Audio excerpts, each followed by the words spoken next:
இது Tamil one film channel. இந்த சேனலில் இப்போ நீங்கள் பார்த்துட்ருக்கிறது எங்கள் வீட்டில் வந்து பார்த்திங்கன்னா வாழைக்கொலை வந்து கொலை தள்ளி அது நல்லா விளைஞ்சி அறுவடை பண்ணியிருக்கோம். ஸோ வந்து பார்த்திங்கன்னா தை மாதத்தில் தை 1ஆம் தேதி நாங்கள் எங்கள் வீட்டில் பொங்கல் வைக்கும்போது பொங்கல் வச்சு முடிச்சுட்டு பார்க்கும்போது நல்லா வாழைப்பூ வந்திருந்தது. ஸோ கிட்டத்தட்ட வாழையோட இது வந்து பார்த்திங்கன்னா வாழைப்பூ வந்து அது வந்து விளையிறதுக்குன்னு உண்டான காலம் அப்படின்னு வந்து பார்த்திங்கன்னா கிட்டத்தட்ட 3 to 4 மாதம். ஸோ ஒரு சிலது வந்து கொஞ்சம் வெரைட்டி வயசாக வந்து 3-3.5 மாதத்தில் வந்து விளைஞ்சிரும். இப்போ இதில் வந்து பார்த்திங்கன்னா 3 மாதம் கரெக்டாக முடியும் போது நல்லா வந்து இதில் வந்து ஒரு பழம் ரஸ்தாளியில் வந்து பழுத்துருச்சு. அதை கணக்கு பண்ணி நாங்கள் வந்து பார்த்திங்கன்னா இப்போ என்கிட்ட இதுவும் திருப்பி நேந்திர வாழையும் நான் வந்து கொலை தள்ளி இருந்தது. அதில் நல்லா வாழை வந்து விளைஞ்சிருச்சு. ஸோ அதை வந்து வெட்டி எடுத்துகிட்டு இப்போ நீங்கள் வந்து பார்த்துட்ருக்கீங்க. ஸோ இந்த அளவுக்கு நல்லா வந்து அறுவடை பண்ணியிருந்தோம்.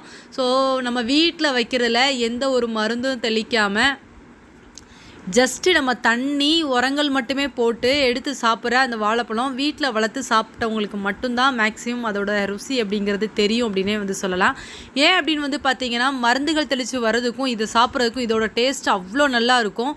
அதுவும் பழம் வச்சு சாப்பிட்ற மாதிரி கொஞ்சம் கொஞ்சமாக பழுத்து அதோட ருசியே தனி தாங்க. நீங்கள் என்ன சொல்கிறீங்க? கமெண்ட் செக்ஷனில் சொல்லுங்கள்.